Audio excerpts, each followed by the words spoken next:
Hello students, how are you students. आपको इस channel पर ना केवल graduation and post graduation physics के टॉपिक्स की सबसे आसान एक्सप्लेनेशन देखने को मिलती है, बल्कि आपको साथ के साथ ये भी बताया जाता है कि आपको एग्जाम में क्या और कैसे लिख के आना है, ताकि आप सिर्फ एक वीडियो देख के ही अपने नोट्स बना सकें और एग्जाम्स में बहुत अच्छे मार्क्स ला सकें।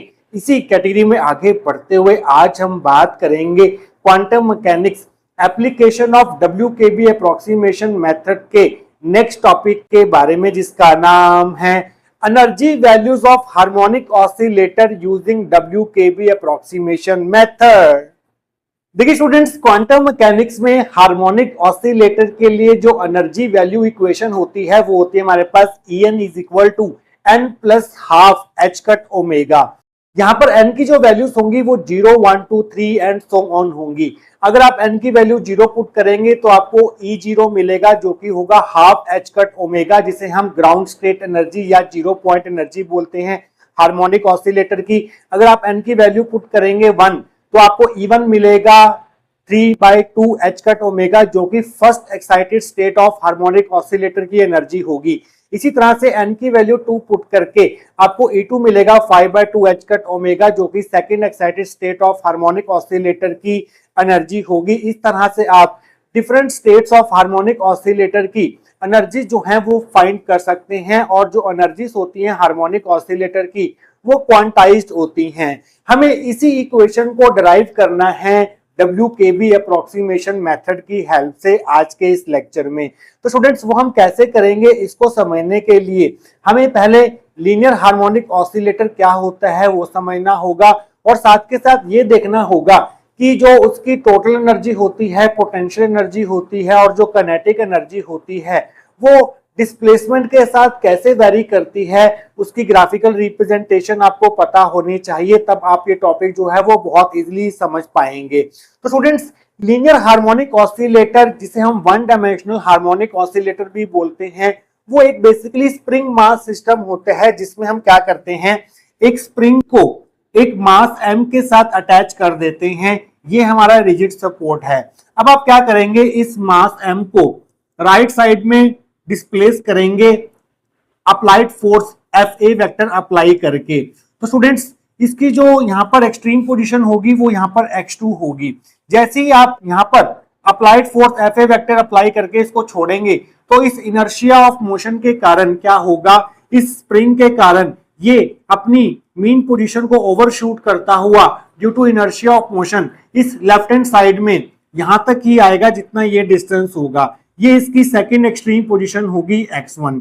तो होगा क्या स्टूडेंट्स, ये जो ब्लॉक होगा ऑफ मास m, ये अपनी मीन पोजीशन के about one dimensional harmonic oscillation जो है वो एग्जीक्यूट करता रहेगा। यहाँ पर इस साइड तो हमने applied force Fa vector apply की है, बट इस स्प्रिंग के कारण इसके ऊपर इस डायरेक्शन में अप्लाइड फोर्स के ऑपोजिट डायरेक्शन में एक फोर्स लगेगा, रिस्टोरिंग फोर्स, जिसे हम Fr वेक्टर से डिनोट करेंगे, जिसकी वजह से ये जो ब्लॉक है मास m का वो अपनी मीन पोजीशन O के अबाउट इस तरह से सिंपल हार्मोनिक मोशन जो है वो एग्जीक्यूट करेगा इन वन डायमेंशन। इस एक्सिस को हमने एक्स एक्सिस नाम दिया है। देखिए स्टूडेंट्स, जो मैक्सिमम डिस्प्लेसमेंट होगी इस ब्लॉक की फ्रॉम इट्स मीन पोजीशन, उसका जो मैग्नीट्यूड होगा वो a होगा। अगर हम राइट साइड में मैक्सिमम डिस्प्लेसमेंट की बात करें, जिसे हम एम्पलीट्यूड बोलते हैं, वो स्मॉल a होगा। अगर राइट हैंड साइड में, सॉरी लेफ्ट हैंड साइड में अगर हम मैक्सिमम डिस्प्लेसमेंट की बात करें, जो कि होगी हमारे पास -a, तो यहाँ पर जो एम्पलीट्यूड होगा उसका मैग्नीट्यूड जो है वो स्मॉल a रहने वाला है। तो ये ब्लॉक जो है वो x1 एंड x2 पोजीशंस के बीच में ही रहेगा, और उसी के बीच में ये सिंपल हार्मोनिक मोशन जो है वो एग्जीक्यूट करेगा। तो स्टूडेंट्स, अगर हम बात करें इसकी पोटेंशियल एनर्जी और काइनेटिक एनर्जी की, वो कैसे वैरी होंगी विद डिस्प्लेसमेंट, वो हम कैसे चेक करेंगे। देखिए स्टूडेंट्स, जब हम इस ब्लॉक को खींच के यहां पर लाएंगे तो क्या होगा, यहां पर वो रेस्ट में होगा फॉर अ मोमेंट, तो यहां पर जो काइनेटिक एनर्जी है इस ब्लॉक की वो 0 होगी। तो स्टूडेंट्स, यहां पर काइनेटिक एनर्जी जो है वो जीरो होगी, बट पोटेंशियल एनर्जी जो है वो मैक्सिमम होगी क्योंकि ये मैक्सिमम डिस्प्लेसमेंट तक पहुंच चुका है। तो x2 पॉइंट पर हमारे पास x2 पॉइंट पे हमारे पास जो काइनेटिक एनर्जी होगी T वो हमारे पास मिनिमम होगी जो कि जीरो के बराबर होगी, और जो पोटेंशियल एनर्जी होगी V वो मैक्सिमम होगी। अगर हम इसको यहां पर लाकर छोड़ दें तो ये रिस्टोरिंग फोर्स Fr वेक्टर के कारण अपनी मीन पोजीशन पर वापस आएगा। मीन पोजीशन पर पार्टिकल के पास सिर्फ काइनेटिक एनर्जी होगी और वो काइनेटिक एनर्जी मैक्सिमम होगी, और यहाँ पर पार्टिकल के पास कोई भी पोटेंशियल एनर्जी नहीं होगी। तो mean position x is equal to zero पर जो पोटेंशियल एनर्जी होगी V वो मिनिमम होगी, that is zero, V minimum होगी, और काइनेटिक एनर्जी जो है T वो यहाँ पर मैक्सिमम होगी। तो स्टूडेंट्स ये अपने इनर्शिया ऑफ मोशन के कारण अपनी मीन पोजीशन को ओवरशूट करता हुआ इस x1 पोजीशन पर आएगा। x1 पोजीशन पर आकर फॉर अ मोमेंटली टाइम के लिए वो रेस्ट में आएगा, और यहाँ पर पोटेंशियल एनर्जी मैक्सिमम हो जाएगी और काइनेटिक एनर्जी जो है वो जीरो हो जाएगी अगेन। तो x1 पोजीशन पर जो काइनेटिक एनर्जी होगी वो मिनिमम होगी, दैट इज जीरो, और जो पोटेंशियल एनर्जी होगी वो हमारे पास मैक्सिमम होगी। इस तरह से यहाँ पर काइनेटिक एनर्जी और पोटेंशियल एनर्जी जो है इस लीनियर हार्मोनिक ऑसिलेटर की वो वैरी करेगी विद डिस्प्लेसमेंट। काइनेटिक एनर्जी यहाँ पर मिनिमम होगी, यहाँ पर मिनिमम होगी, और यहाँ पर पोटेंशियल एनर्जी मैक्सिमम होगी, पोटेंशियल एनर्जी मैक्सिमम होगी, और इस पॉइंट पर जो पोटेंशियल एनर्जी है वो मिनिमम होगी और काइनेटिक एनर्जी जो है वो मैक्सिमम होगी। तो स्टूडेंट्स अगर हम इसको ग्राफ के थ्रू प्लॉट करें तो हम कैसे प्लॉट करेंगे? ये हमारी एनर्जी वाली एक्सिस है, ये हमारे पास x2 पोजीशन है, ये x1 पोजीशन है, ये मेन पोजीशन है जीरो, और यहाँ पर डिस्प्लेसमेंट है लेफ्ट साइड में माइनस है, और प्लस राइट हैंड साइड में जो डिस्प्लेसमेंट है वो हमारे पास प्लस a है। तो यहाँ पर कैसे वेरी करेगी? देखिए x1 और x2 पॉइंट पर पोटेंशियल एनर्जी जो है वो मैक्सिमम है। हम मान लेते हैं पोटेंशियल एनर्जी यहाँ पर मैक्सिमम है और यहाँ पर मैक्सिमम है। ये हमारे पास ये वाला पॉइंट जो है वो V मैक्स को डिनोट कर रहा है, और यहाँ पर ये पॉइंट जो है वो V मैक्स को डिनोट कर रहा है। जैसे आप इस x1 पोजीशन से मीन पोजीशन की तरफ जाएंगे पोटेंशियल एनर्जी जो है वो डिक्रीज होगी पैराबोलिकली कुछ इस तरह से, और जैसे ही आप x equal to zero position से x2 पोजीशन पर जाएंगे पोटेंशियल एनर्जी जो है वो मैक्सिमम होगी कुछ इस तरह से। इस तरह से जो पोटेंशियल एनर्जी का वेरिएशन जो है वो आपको देखने को मिलेगा, जो कि एक पैराबोलिक वेरिएशन होगा। तो स्टूडेंट्स आप ये कह सकते हैं कि पार्टिकल जो है ये ब्लॉक जो है वो x1 x2 के बीच में ही सिंपल हार्मोनिक मोशन एग्जीक्यूट कर रहा है। तो हम ये कह सकते हैं कि जो हमारा पार्टिकल है वो इस प्रकार के पैराबोलिक पोटेंशियल वेल में ट्रैप हो गया है, जो कि x1 से x2 के बीच में है। पार्टिकल जो है वो x1 x2 के बीच में ही सिंपल हार्मोनिक मोशन जो है वो एग्जीक्यूट करेगा। तो स्टूडेंट्स काइनेटिक एनर्जी की बात करें, ये हमारे पास है पोटेंशियल एनर्जी कर्व,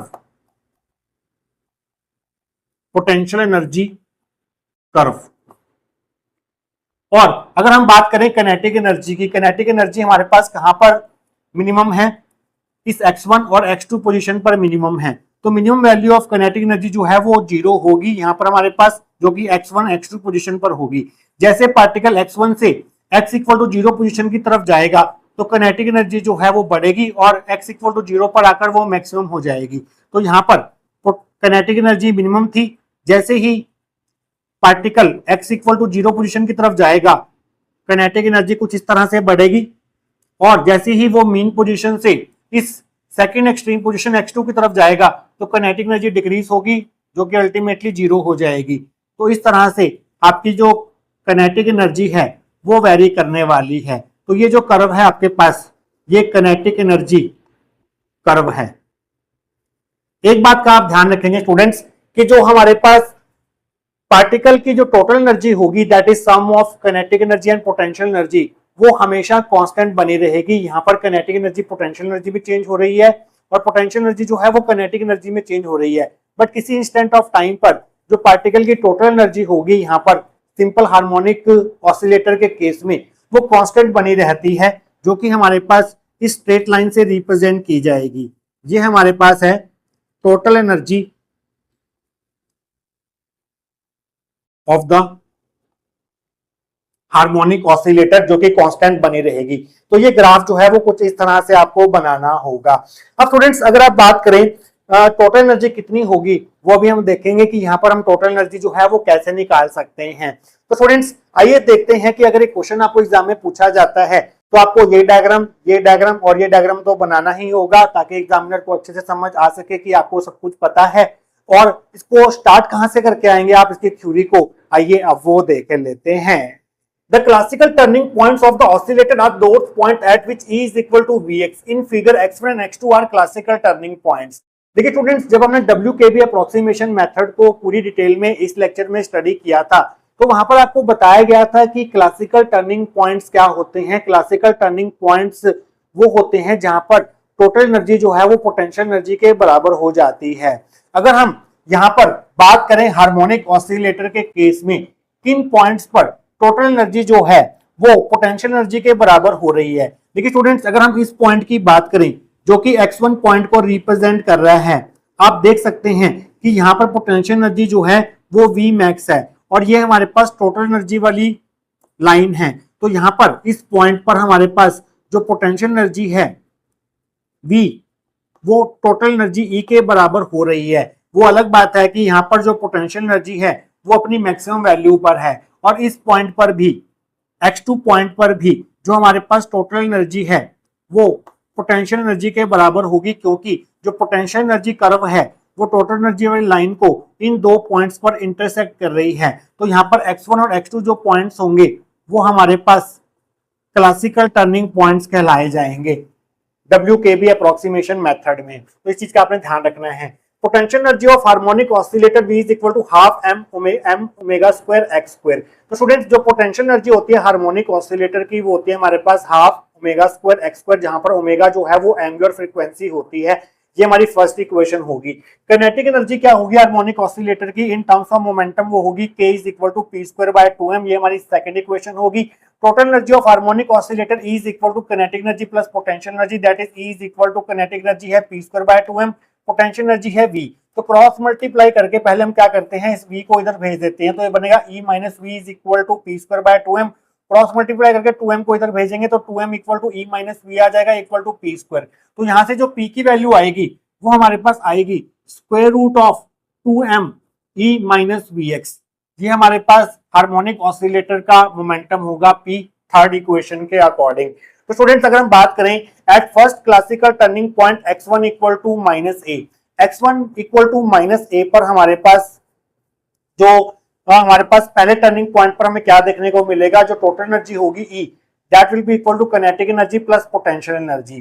देखिए स्टूडेंट्स, इस पॉइंट पर जो हमारा x1 equal to minus a point है, ये वाला पॉइंट, यहाँ पर काइनेटिक एनर्जी जो है पार्टिकल की वो जीरो है। आप देख सकते हैं काइनेटिक एनर्जी जो है वो मिनिमम है, दैट इज जीरो है। तो यहाँ पर आएगा जीरो प्लस और जो पोटेंशियल एनर्जी है वो मैक्सिमम है V मैक्स। तो आप देख सकते हैं कि जो टोटल एनर्जी है वो पोटेंशियल एनर्जी के बराबर है इस पॉइंट पर, इस x1 पॉइंट पर। तो यहाँ पर E इज इक्वल टू क्या आ जाएगा, V मैक्स हम कैसे निकालेंगे, हमारे पास पोटेंशियल एनर्जी की वैल्यू है half m omega square x square और x हमारे पास कितने हैं यहाँ पर माइनस a, डिस्प्लेसमेंट हमारे पास माइनस a है। तो अगर हम यहाँ पर x की जगह पर माइनस a पुट कर दें तो हमें V मैक्स मिल जाएगा। So E is equal to half m omega square x की जगह पर हम यहाँ पर माइनस a स्क्वायर पुट कर देंगे तो ये बन जाएगा E is equal to half m omega square a square.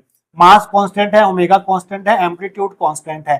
जो टोटल एनर्जी होगी पार्टिकल की वो यहाँ पर कांस्टेंट होगी। तो जो टोटल एनर्जी होगी पार्टिकल की वो यहाँ पर कितनी है, half m omega square a square है। ये पॉइंट जो है पार्टिकल की टोटल एनर्जी को रिप्रेजेंट कर रहा है, जो कि throughout the motion constant बनी रहेगी। इसी तरह से अगर हम बात करें second classical turning point x2 equal to plus a पर, वहां पर भी क्या होगा, total energy E is equal to kinetic energy plus potential energy. इस x2 पॉइंट पर भी जो हमारे पास काइनेटिक एनर्जी है वो जीरो है, तो जीरो प्लस और पोटेंशियल एनर्जी कितनी है, मैक्सिमम है, V मैक्स है। तो V मैक्स हम कैसे निकालेंगे, इस A पॉइंट पर आपको x की जगह पर A पुट करना होगा प्लस A, तो आपको मिलेगा E is equal to V max क्या आएगा, half m omega square, x की जगह पर आप प्लस A पुट करेंगे दैट इज A स्क्वायर। तो E is equal to half m omega square A square आ जाएगा, दैट विल बी कांस्टेंट। ये हमारी फिफ्थ इक्वेशन होगी। तो टर्निंग पॉइंट्स पर जो हमारे पास एनर्जी होगी पार्टिकल की वो कितनी होगी, half M omega square A square होगी। इस पॉइंट पर भी टोटल एनर्जी इतनी है और इस पॉइंट पर भी टोटल एनर्जी जो है वो इतनी है, जो कि कांस्टेंट है। तो आप देख सकते हैं फोर्थ और फिफ्थ इक्वेशन से it is clear that total energy जो है पार्टिकल की वो half M omega square A square होगी, जो कि कांस्टेंट होगी। ये हमारी सिक्स्थ इक्वेशन होगी। तो स्टूडेंट्स यहां से हम ए की वैल्यू भी निकाल सकते हैं क्रॉस मल्टीप्लाई करके।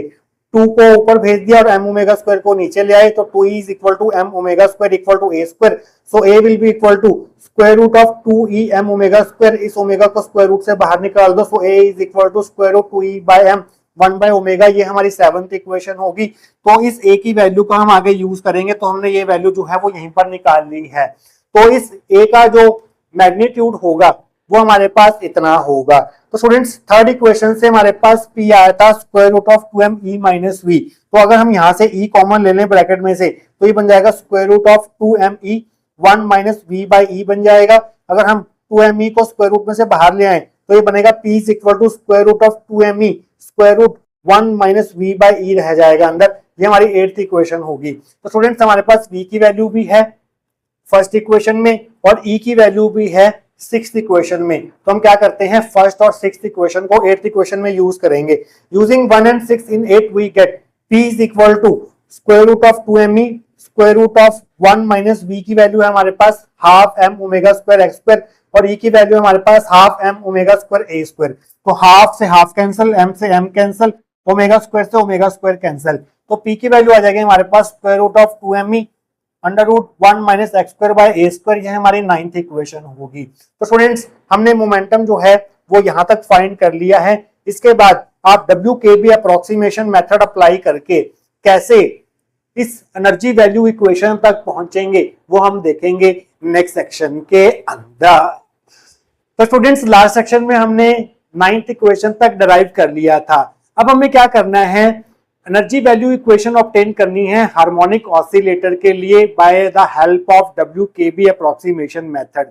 देखिए स्टूडेंट्स यहाँ पर जो हमारा पार्टिकल है वो इन दोनों पॉइंट्स के बीच में मोशन एग्जीक्यूट कर रहा है। तो इसका जो मोशन है पार्टिकल का वो वन डायमेंशनल मोशन है और इन्हीं दो पॉइंट्स के बीच में मोशन जो है वो कंस्ट्रेंड है, कंस्ट्रेंड मोशन है पार्टिकल का बिटवीन x1 एंड x2 जो कि क्लासिकल टर्निंग पॉइंट्स हैं।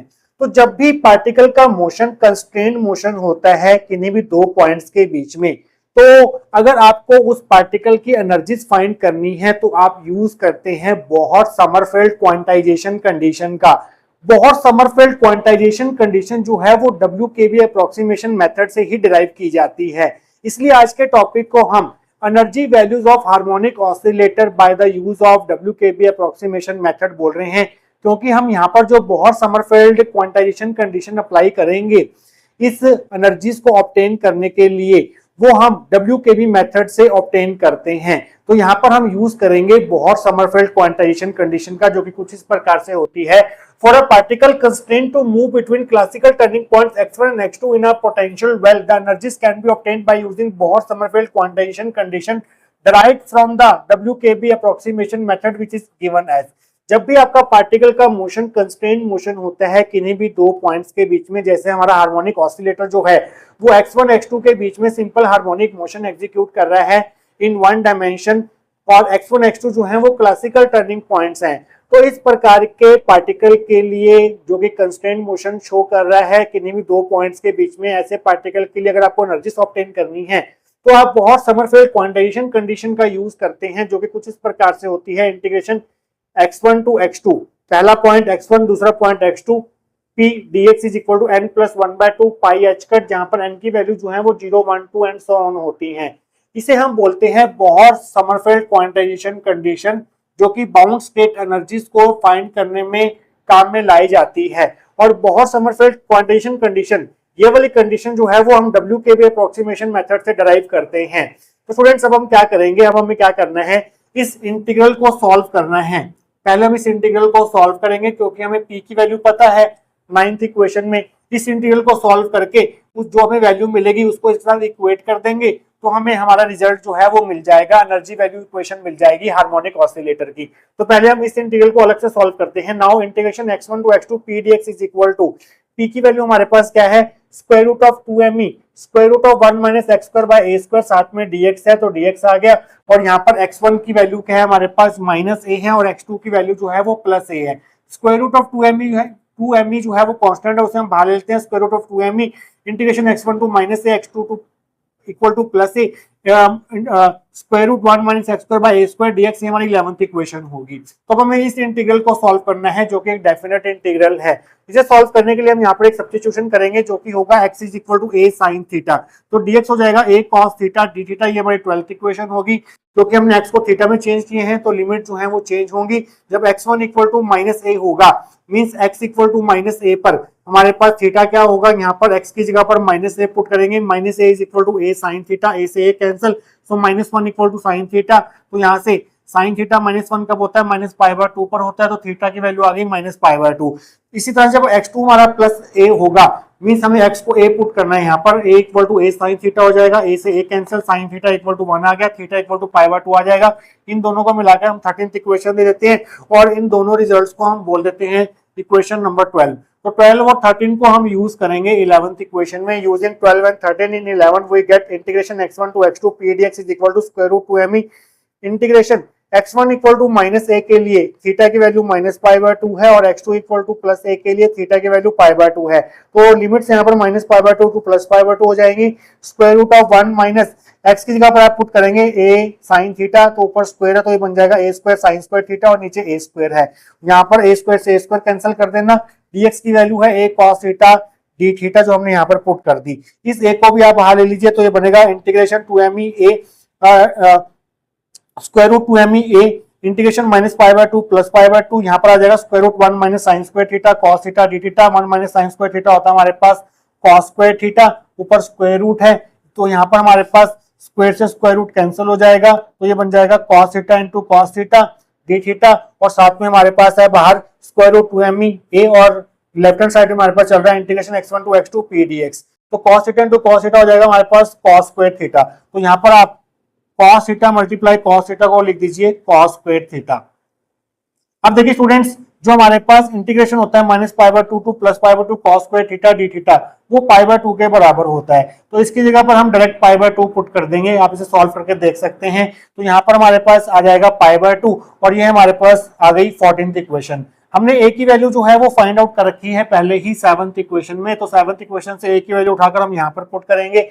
Using 7 in 14 we get integration x1 to x2 p dx is equal to square root of 2me और साथ में a की वैल्यू है square root of 2e by m 1 by omega, साथ में हमारे पास है पाई बाय 2। तो स्टूडेंट्स ये वाला नीचे हमारे पास स्क्वायर रूट m है और ऊपर स्क्वायर रूट m है, तो ये वाला m से m कैंसिल हो जाएगा। Square root of 2e multiply square root of 2e, ये बन जाएगा हमारे पास सिंपल 2e और साथ में हमारे पास है पाई बाय ओमेगा और साथ में हमारे पास यहाँ पर 2 भी है। तो इस 2 से ये वाला 2 भी जो है वो आप कैंसिल करेंगे, तो हमारे पास simply integration of x1 x2 p dx की वैल्यू आएगी हमारे पास e पाई बाय ओमेगा। इसे आप देंगे 15th इक्वेशन, ये हमारी 15th इक्वेशन होगी। तो हमारे पास इस इंटीग्रल की वैल्यू आ चुकी है, तो इस इंटीग्रल की वैल्यू को इसके बराबर रख देंगे। तो आप लिखेंगे कंपेयरिंग 10 एंड 15 वी गेट, इस इंटीग्रल की वैल्यू हमारे पास आई है e omega by e pi by omega. तो हमारे पास यहाँ पर 2 नहीं है, यहाँ पर आएगा e pi by omega is equal to n plus 1 by 2 pi h cut. तो यहाँ से क्रॉस मल्टीप्लाई करके हमारे पास क्या जाएगा, पाई से पाई कैंसिल हो गया, तो e is equal to n plus 1 by 2 h cut omega, जहाँ पर n की वैल्यू जो है वो 0 1 2 3 होंगी। तो e की जो वैल्यूज हैं वो n पर डिपेंड करेंगी, तो यहाँ पर हम en लिख देते हैं। इसे हम बोलते हैं energy value equation of harmonic oscillator. यहाँ पर n की वैल्यूज पुट करके आप डिफरेंट एनर्जी लेवल्स के लिए एनर्जी जो है वो ऑब्टेन कर सकते हैं। अगर आप n की वैल्यू 0 पुट करेंगे तो आपको क्या मिलेगा, अगर आप n की वैल्यू को 0 पुट करेंगे, ये हमारा ग्राउंड स्टेट है n इक्वल टू 0, और तो यहाँ पर जो एनर्जी मिलेगी आपको E0 वो क्या मिलेगी, half h cut omega. n को 0 पुट करने पर इस एनर्जी को हम बोलते हैं ground state energy. Ground state energy या जीरो पॉइंट एनर्जी। अगर आप n की वैल्यू को 1 पुट करेंगे तो आपको फर्स्ट एक्साइटेड स्टेट की एनर्जी मिल जाएगी n इक्वल टू 1 के लिए, जो कि होगी E1 equal to 3/2 h cut omega. इसी तरह से n इक्वल टू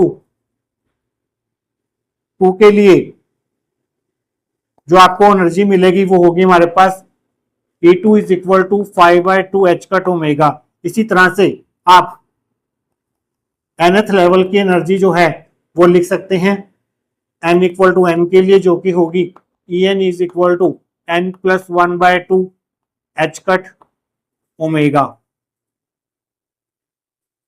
तो आप देख सकते हैं किन्हीं भी दो एनर्जी लेवल्स के बीच में जो एनर्जी का डिफरेंस है, ये एनर्जी का डिफरेंस कितना होगा, अगर आप 3/2 h कट ओमेगा में से half h cut omega minus करेंगे तो आपको जो एनर्जी डिफरेंस है वो h कट ओमेगा मिलेगा। इसी तरह से ये जो एनर्जी डिफरेंस होगा जिसे हम डेल्टा ई से डिनोट कर सकते हैं वो भी h कट ओमेगा होगा। ये भी हमारे पास क्या था, delta E h cut omega के बराबर था। तो किन्हीं भी दो एनर्जी लेवल्स के बीच में जो एनर्जी का डिफरेंस होगा हार्मोनिक ऑसिलेटर के केस में वो h कट ओमेगा होगा। तो स्टूडेंट्स ये हमारे पास है energy levels diagram of harmonic oscillator, जिसको हमने WKB अप्रोक्सीमेशन मेथड की हेल्प से बहुत ही इजीली कुछ ही स्टेप्स में जो है वो ऑब्टेन कर सकते हैं। अगर आपको एग्जाम में आए कि अगर आपको ग्राउंड स्टेट एनर्जी फाइंड करनी है, जीरो पॉइंट एनर्जी फाइंड करनी है हार्मोनिक ऑसिलेटर की by using WKB approximation method, तब भी आपको यही ट्रिक यूज करनी है जो आपने आज किया है।